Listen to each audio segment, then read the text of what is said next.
cuadro de resumen, aquí, ¿verdad? Tenemos Proctor estándar y Proctor modificado. Tenemos el molde para el método A y B, aquí está, ¿no? A y B, 4 pulgadas, el molde para 6 pulgadas que representa el método C. Hemos visto que 25 golpes es el estándar. Este molde es el que representa el 944 centímetros cúbicos, ¿verdad? Si yo quiero aumentar, aquí está, ¿no? Si quiero aumentar el volumen y quiero, digamos, mantener constante la energía, necesito aumentar también el número de golpes, ¿verdad? Y la altura del espécimen se mantiene, es el mismo, ¿ok? Aquí está. Proctor modificado, lo mismo, ¿no? 4 pulgadas, 6 pulgadas, 25 golpes, solo que aquí aumenta el número de capas, vean aquí, el número de capas aquí y el número de capas acá, ¿ok? Y este es el, digamos, el instrumental o los materiales para la asociación de Proctor. Para el Proctor estándar, 12 pulgadas de altura de caída, y para el Proctor modificado, 18 pulgadas de caída, ¿ok? Ese es lo que nosotros vamos a trabajar. Increíble. Ya, ahora los resúmenes, bueno, ahí están. Los resúmenes creo que los he explicado ya. Está bueno el resumen. ¿No? Pues, creo que Bien ya resumido. es una tabla de resumen, igual como ustedes tenían la tabla de resumen para SUX. No lo usamos sinceramente. Así que, ya. Importante es lo siguiente, ¿no? Sobre el mismo suelo tenemos esta curva, ¿verdad? Este es otra tabla de resumen, ya no es necesario pues hablar, ustedes ya poco a poco lo van a ir interiorizando, pero lo importante es lo siguiente, ¿no?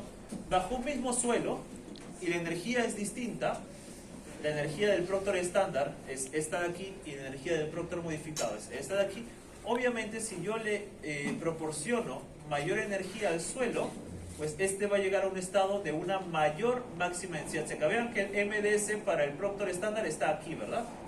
Y para el Proctor modificado está más alto, es decir, es una mayor máxima densidad seca. Yo he logrado un mejor reacomodo de partículas. ¿Por qué? Porque la energía del Proctor modificado es mayor que la energía del Proctor estándar. Vean acá, energía del Proctor estándar y energía del Proctor modificado más o menos 4.5 veces una con respecto a la. ¿Sí?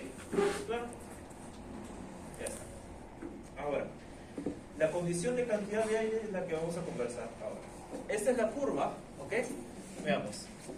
Tenemos el plano cartesiano, pez específico seco y contenido de humedad, ¿verdad?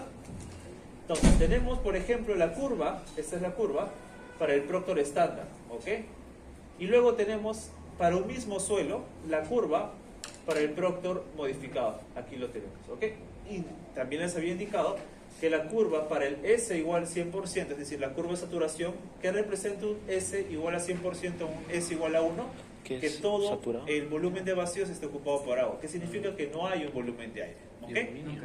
Entonces, nunca vamos a llegar a esta curva. Vean, por más que yo aumente la energía, no vamos a cruzar esta curva de compactación, ¿ok? Porque en el laboratorio es prácticamente imposible para este tipo de ensayos mecánicos, ¿ok? Y vamos a tener un lugar geométrico. ¿A qué me refiero con lugar geométrico? Es decir, una serie de puntos que cumplen la misma condición. Y este lugar geométrico es esta línea discontinua de color azul. Y esta línea discontinua de color azul, ustedes ven que está pasando por los puntos de máxima densidad seca, ¿ok? Entonces, por eso esta línea de color azul representa la curva de saturación para una curva de saturación que vamos a denominar como óptima, ¿ok? Esta curva de saturación pasa por todos los puntos máximos de las curvas de compactación, es decir, pasa por el par ordenado MDS, OCH, MDS para el Proctor estándar, OCH, MDS para el Proctor modificado, y si ideamos un nuevo método para el Proctor modificado que está por arriba, por ejemplo, también va a pasar por el punto máximo de esa curva, ¿ok? Y obviamente tenemos que esa curva o ese grado de saturación está entre 60 y 80% en la gran mayoría de casos, ¿ok? La gran mayoría de casos está, disculpen, entre el 60 y el 80%, ¿sí? Bueno, ese es el laboratorio que todavía lo vamos a hacer de aquí a 2 semanas, ¿ok? Y aquí tenemos un resumen, ¿ok? Los ensayos de compactación no son adecuados para suelos con más del 30% del peso de la muestra que sea más grande que de 4 pulgadas. ¿Por qué? Porque ya exceden al método C, ¿ok? No se puede hacer. Las pruebas de compactación no se realizan generalmente en suelos con 12% o menos de finos, ¿ok? Luego hay algunas otras que vamos a ir comentando pues, más adelante con los otros temas que vamos a ver, ¿ok? esta parte para ir avanzando, porque que tengamos el laboratorio la siguiente semana, tenemos que avanzar la teoría en estas horas, así que vamos a... dime. ¿Para lo que se trata de teoría? Puede venir teoría. Sí, puede venir teoría. ¿Sí o no? Sí, pero sí o no. ¿Pero sí o...? Podría venir. Profe, no ¿Pero sé. si vendría cuántos puntos valdría? Es menos que la PSU. Ay, mejor que Entonces sí va a haber. Vamos a avanzar con la teoría para dejar la parte práctica al sábado, ¿ok? Para dejar toda la parte práctica. Liquida, profe. Profesor, Dime. cuando ya excede el 30% de fines, ¿qué ensayos se realiza para Hay dejarlo? otros ensayos más adecuados a eso, por ejemplo el CBR, ¿no? El California Burning Ratio para este tipo de partículas. Sí, hay otros ensayos. Para llegar al nivel de compactación que puede ser usado. ¿No? Exacto.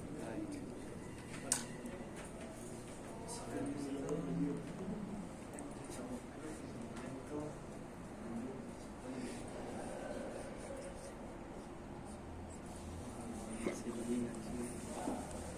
No. ¿Por qué hablas así, man? Después se elimina el tercero. Bueno, final entonces. El primero también se elimina. Se elimina, tienes que decir. Se elimina el curso, por favor. En esta voy a dar cátedra. Tú déjame estudiar. Ok, entonces ya hemos visto todo esto que está en la pizarra es compactación de suelos, pero en laboratorio. ¿Okay? Ya hemos medido el molde, hemos medido la energía, el número de capas, el peso de cada uno de esos pisones o martillos compactadores. Entonces, eso se hace en el laboratorio. ¿Ok? Ahora nosotros vamos a tocar el tema del control de compactación en casa. ¿Ok? ¿Puedo borrar? ¿Sí? Tómale foto. No.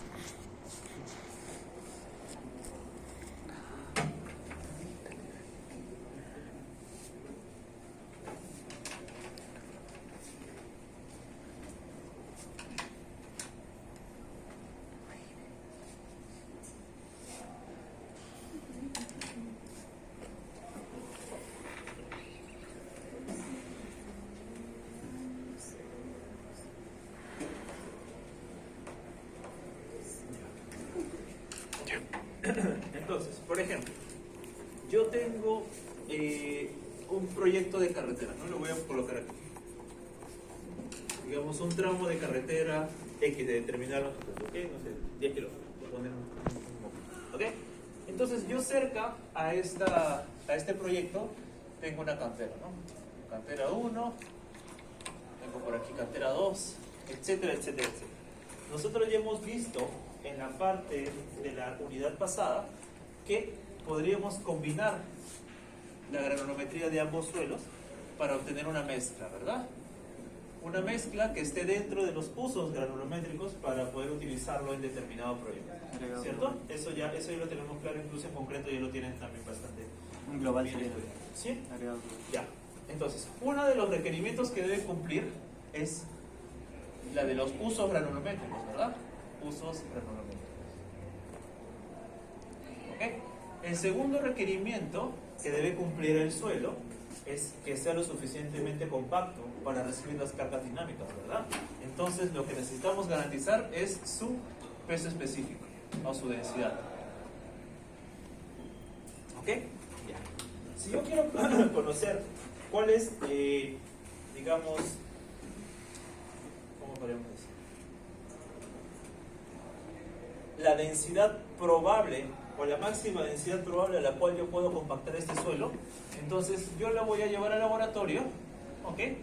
Voy a llevar esa muestra de suelo o la combinación, la cual me sirva, ¿ok? Y voy a aplicarle el ensayo de Proctor, ¿ok? Cuando coloco Proctor, ¿es Proctor estándar o Proctor modificado? En este caso, Proctor modificado, ¿ok? ¿Qué voy a obtener en ese ensayo? Voy a obtener la máxima densidad seca y el óptimo contenido de humedad, ¿ok?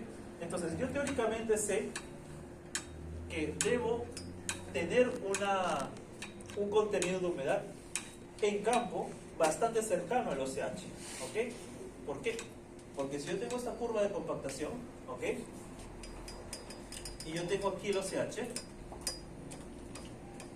si yo le pongo poca agua, ¿ok? Por ejemplo, por aquí, el suelo va a llegar únicamente a este nivel, ¿cierto? No va a ir más arriba. Y si yo le coloco mucha agua, el suelo va a llegar como máximo aquí. Pero yo necesito que esté más o menos en este rango, ¿cierto? Para que pueda llegar a su máxima densidad, es decir, a su máxima capacidad de poder ser compactado. Entonces, si ya del laboratorio yo sé que el OCH, por ejemplo, es el 10%, yo en la vida, en mi proyecto, le voy a colocar poca agua como 1% o mucha agua como 20%. Tengo que colocarle algo relativamente cercano al 10%. ¿Ok? ¿Para qué? Porque si yo trabajo en este pequeño rango, lo más probable es que mi suelo alcance una máxima densidad seca cercana al MDS. ¿Cierto? Esa es la lógica, ¿verdad? Para eso yo hago el ensayo de Proctor. Chicos, silencio por favor. Para eso yo hago el ensayo de Proctor, para poder conocer cuál sería el contenido de humedad más adecuado, más idóneo para compactar mi suelo. ¿Ok? Ya. Entonces, si yo me restringo a esta pequeña franja, muy probablemente llega el MDS, ¿ok? Pero va a depender de la energía, ¿verdad? Porque si yo trabajo a una energía mucho menor, voy a estar por aquí, ¿verdad? ¿Sí? ¿Se entiende? Sí. O voy a estar por acá. ¿Ok? Y en campo, ¿cómo yo mido la energía? Yo no hago Proctor en la carretera. Yo tengo rodillos que van a pasar por aquí, ¿verdad? Va a pasar una vez, va a pasar 2 veces, va a pasar 3 veces, 4, 5, etcétera, etcétera. Entonces yo tengo rodillos compactadores. ¿Cierto? Rodillos compactadores, ¿ok? Y yo tengo, por ejemplo, una pasada representa una energía. 2 pasadas representa otra energía que es mayor a la anterior, ¿cierto? 3 pasadas mayor a las 2 anteriores, 4 pasadas mayor a las 3 anteriores y así sucesivamente. Entonces, yo necesito controlar o saber cuál es la máxima densidad seca después de determinado número de pasadas. ¿Ok? ¿Y cómo hago eso? A través de ensayos en determinados puntos del tramo que me permiten conocer la densidad de campo. Disculpen. Entonces, yo tengo la densidad de campo y yo tengo el MDS. Así que yo voy a llamar estoy haciendo un resumen de todo el esquema y después voy a pasar a explicarles de manera muy específica. El control de compactación es igual al peso específico seco de campo con respecto a la máxima densidad seca. ¿Ok? Ese es el control de compactación. Lo que yo obtengo en campo con respecto a lo que yo obtengo en el laboratorio. Y en el laboratorio obviamente es este valor aquí, ¿no? Y eso tiene que ser mayor o igual a determinado porcentaje. Este porcentaje es muy alto, está por encima del 90%. ¿Ok? Es bastante restrictivo.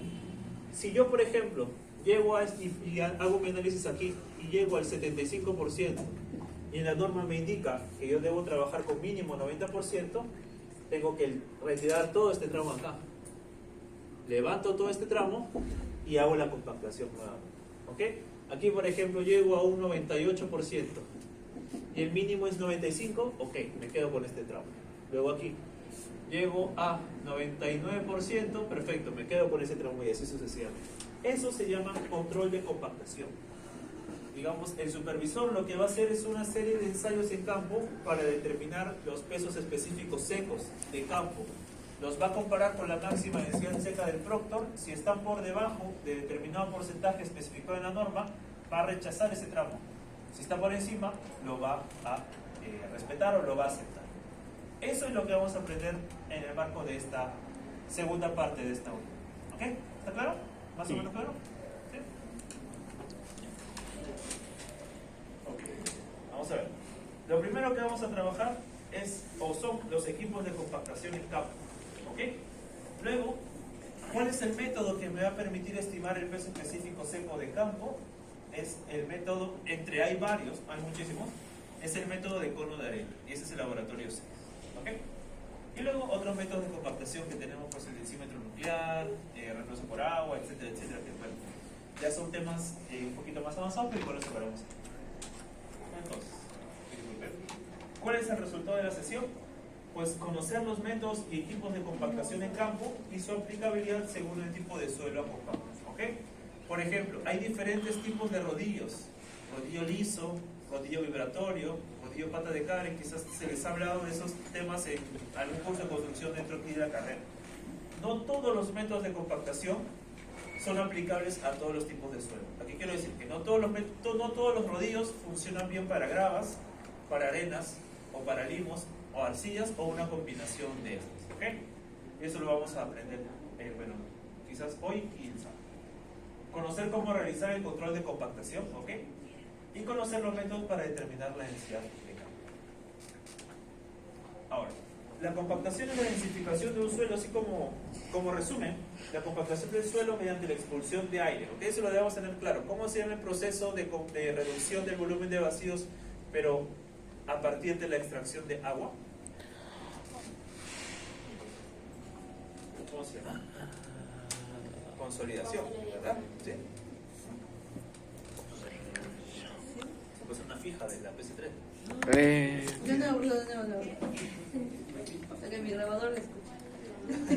Bueno, simplemente la diferencia entre compactación y consolidación, nada más eso. Puede venir, ya venir. La prueba de Proctor se utiliza para determinar ¿qué cosa? La máxima densidad seca y el contenido de humedad asociado a esta, que es el pOCH, o el óptimo contenido de humedad. Y sirve como referencia para las especificaciones de compactación de campo. Es decir, en un estudio, por ejemplo, de inversión o de prefactibilidad, yo sé que mi lugar de trabajo va a ser, no sé, por ejemplo, Huaraz, ¿ok? Determinado lugar en Huaraz, ¿no? Entonces yo tengo canteras cercanas y voy a extraer el material de esas canteras cercanas y voy a hacer el ensayo de Proctor para poder obtener la máxima densidad seca. Tal es así que cuando se manda concurso público, por ejemplo, en la ejecución de determinado proyecto, se coloca que como densidad de campo debe ser el 90% como mínimo de la máxima densidad seca, que imaginemos que sale 2 gramos por centímetro cúbico. ¿Ok? Entonces eso va en las especificaciones técnicas que deben ser cumplidas obligatoriamente como parte pues, del proyecto. ¿Ok? ¿Qué más? Lo que está en color verde es importantísimo. A mayor energía de compactación, mayor será la MDS y menor el OCH. Aquí me detengo un poco porque siempre es importante que quede claro esto. Está aquí, ¿verdad? Aquí. Claro, hemos hablado mucho de la máxima densidad seca, ¿no? Regresando un poquito aquí a la energía por el Proctor estándar, que es esta curva de color rojo, y la curva de compactación del Proctor modificado, que es esta curva de color azul. Claramente, a mayor energía, tenemos una mayor máxima densidad seca, ¿verdad? Eso está claro.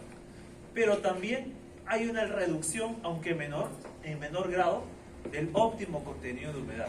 Es decir, el reacomodo de partículas es más eficiente, que llegamos a la máxima densidad seca a un valor más bajo del contenido de humedad. Es decir, necesitamos menos agua para compactar el suelo porque la energía realiza un aporte importante en ese aspecto. ¿Ok?